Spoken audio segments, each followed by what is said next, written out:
Recording. Hey. Wow. You could just hear it recording.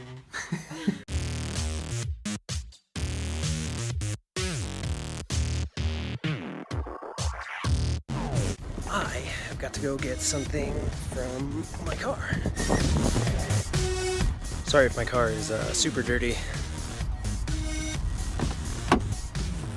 Alright, need this folder right here. That'll do it!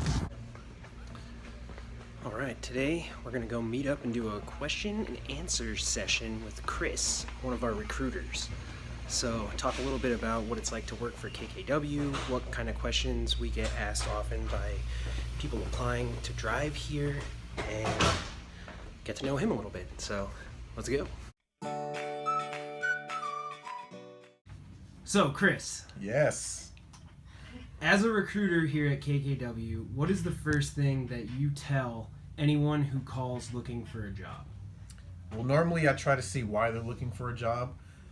Predominantly, some drivers just don't feel respected in the industry, which is a huge problem. I take it personal because my mom is a driver. And she's been doing this since I was 14. So whenever a driver calls, the first thing I do is just try to dig into what they're currently going through. Because if I can't empathize with, the reason they're trying to come aboard with us, then it might not be a good fit. And we might be just like the company they're trying to leave. So if we can't, I say, find a solution to the problem that they're currently having, it won't be a good fit. So normally I just try to dig in, try to introduce myself as, I'm not just another recruiter. I'm the one that hopefully this will be a home for you. So I want to be that person to just introduce them to the position they'll be staying with, not just visiting for a little while and then leaving sooner in the future. Sure. So when it comes to questions that drivers have for you, what would you say are like some of the most common questions you get asked?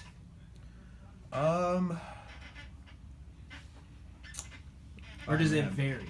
It does vary. I would say just depending on the experience, sometimes the questions vary based on obviously if it's an owner operator as opposed to a company driver. But if I take it per experience, I would say the newer drivers are more interested in the amount and the miles. All drivers care about miles because obviously that's how they make their money. But the newer drivers, it's about money, miles.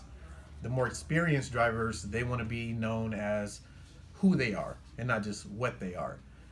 What I mean by that is some drivers will say, I'm coming from a company that doesn't know my name. I'm just a number to them. So when they come here, our dispatch, people around here actually know them by name. It's a huge, important deal to them because they feel respect from that. Nobody wants to work for a company if they don't feel respected.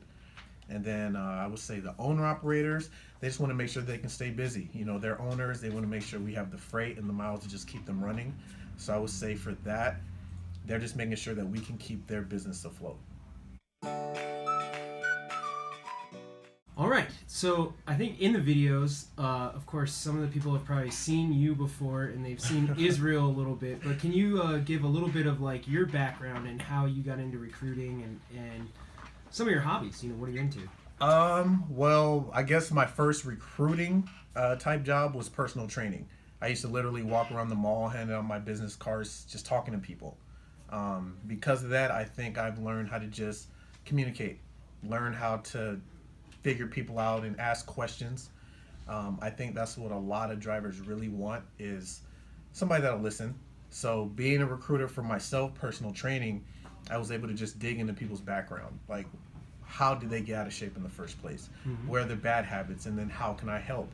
So for recruiting on this side, it's, where are your problem areas? And then if I can help, then let's move forward with an application. Hobbies, as you can tell, I like to work out.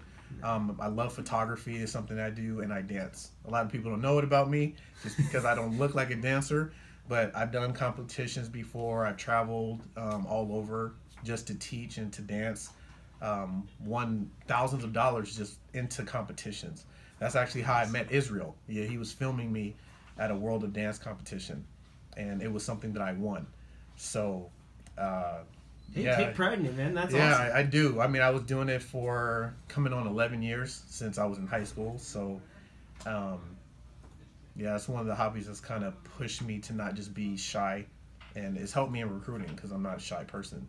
So when I get to meet new people and have to visit truck schools, presenting in front of a lot of people doesn't bother me. So it just kind of helps present that package that a recruiter is. Now I know you're going to start going to more trucking schools in the near future. Yeah. What do you like to convey to the students at those schools? I mean, obviously that KKW is here, but also, things that they can work on or Well, I know a lot of trucking schools are different. I have some trainees that come aboard with us now that, they tell me things that their trucking school didn't teach them. So first of all, I would just tell them to be honest. Being honest here is a big, big thing.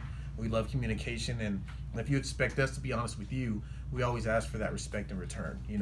If you don't have a lot of skills, tell us now. We can help you work on that. And with our trainee program, there's no contract. So a lot of what I see from our trainees is when they start, they stay. They don't feel stuck here. It's a home, and you never want to start somewhere where you're going to feel stuck later. So just being honest up front. We don't expect you to know it all, but we do expect you to show some skills and to be receptive to the training that you get. And as long as they're respectful, they'll fit in fine. Now, as far as the trainee program goes, can you talk a little bit about that? Is it paid? How does that work for anybody that's a student right now looking for a job? Okay, so that's actually something that I get a lot of questions about.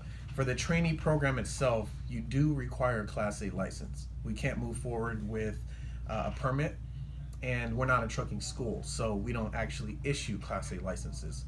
I know I get calls from our ads, and they have that misconception, but a requirement for that program is a Class A license. And once you start, as I said, there's no contract. You'll be with the trainer for anywhere from 3 to 5 weeks. I've seen trainees pick up a little faster, so they're with the trainer for 2 weeks. And it is paid $10.50 an hour. So while they're training, they can work as long as they can with $10.50 an hour. Then once they're done, they'll start out at 39 cents per mile. So that's when they're solo. But it would require a Class A license, be very teachable, and just be willing to get going as soon as you pass your road test.